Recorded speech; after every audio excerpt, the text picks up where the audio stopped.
Good morning. Today is the 26th. Maybe I need to move my calendar closer. Okay. Uzzah put forth his hand to the ark of God and took hold of it, for the oxen shook it, and the anger of the Lord was kindled against Uzzah, and God smote him there for his error, and there he died by the ark of God. 2 Samuel 6, verses 6 through 7. Uzzah's sudden death, as a result of his effort to study the ark, has troubled Bible readers for centuries. We need first to recognize that we do not have a complete account of the story. Second, the seemingly stern God who ushered Uzzah into the next world is the same God who came to earth as Jesus of Nazareth, the Good Shepherd, the Prince of Peace. Third, Israel had to learn to comply implicitly with the Lord's statutes regarding the implements of the temple, which were important enough that he would take the life of a man for interfering with them. Fourth, although we view death with horror and finality, to God it is only a change in assignment, a transfer to another field of labor. To study the ark, to step forward to assume a sacred role to which we have not been called, is thus unwise and ill-advised. We must attend carefully to our own small plot of ground. I don't have anything. All right, so today is Exodus chapter 31, and so yesterday was chapter 24, so we skip 25, 26, 27, 28, 29, 30. This is all instruction to Moses about how to construct the tabernacle. And in the podcast, he spends quite a bit of time on this. I, however, am not. But what I did find interesting about these chapters is that the Lord, he instructs how to build the tabernacle from the inside out, from Holy of Holies to the congregation, from celestial to terrestrial. And Jared likens that to us. He works from the inside out.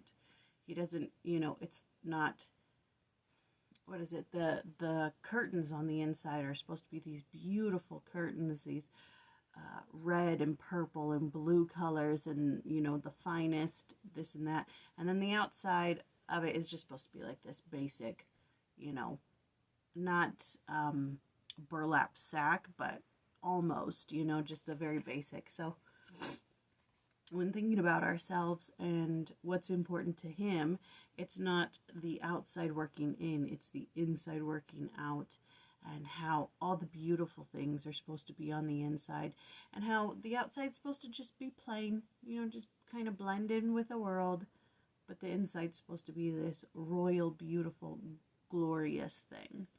And that's what I liked about the podcast this week. In chapter 31, the Lord is just saying that he's inspired certain men to design and construct the tabernacle. So he spent all this time telling Moses how it's supposed to be built. He also gives Moses a vision of what it's supposed to look like. But then he's also called people to build it for him. He's given them the vision too. He's shown them how it's supposed to look, what they're supposed to use. And what I found interesting as well is that when they're leaving Egypt, they're supposed to be borrowing all this gold and silver from the Egyptians, from their taskmasters, their neighbors, and all this stuff. All their jewels, they're dripping with jewels as they're leaving Egypt.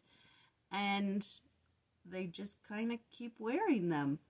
We'll get into it soon when they ask Aaron to build them a god to worship, and he says, "Give me your earrings." But they took these jewels, and they think, oh, God just wants us to be arrayed. He wants us to be a decked out type thing. And it's like, no, no, no, no, no. You took all that stuff so you can build this tabernacle. So you can build the Ark of the Covenant. So you can build, the altars, the tables, the laver. It's like a wash basin. That's what it's for. All these jewels, gold. It's not for building golden calves. It's for building the tabernacle, which I never put two and two together before. I never understood this before, so I found that also fascinating. But then also in verse 18, he gave Moses, when he made an end of communing with him upon Mount Sinai, 2 tables of testimony, tables of stone, written with the finger of God. Now, we're going to get into the rest of this later, but I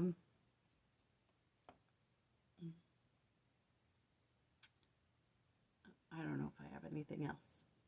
I was going to say something, but it's later on in the week that the rest of this story happens. So, let's see if Ludlow has anything to say about this.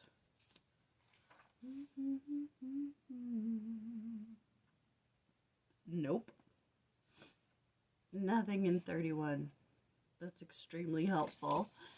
Oh, goodness gracious. Okay, let's see if the side-by-side has anything to say about this. Nope, it jumps right over to 32. All right, well, I guess that's all for today. And we'll have something to talk about for the next 2 days, because tomorrow is verses 1 through 17, and then Thursday is 18 through 35. Okay, the 26th, I said, yes. 2 Gaelic blessings. Be the great God between thy 2 shoulders, to protect thee in thy going and in thy coming. Be the Son of Mary Virgin near thy heart, to be the perfect Spirit upon thee pouring. O the perfect Spirit upon thee pouring. And then, may God shield thee, may God fill thee, may God keep thee, may God watch thee, may God bring thee to the land of peace, to the country of the King, to the peace of eternity. And that one's called The Sun Dances. Or From the Sun Dances, whichever you prefer. All right. That was Exodus chapter 31. And we'll see you tomorrow.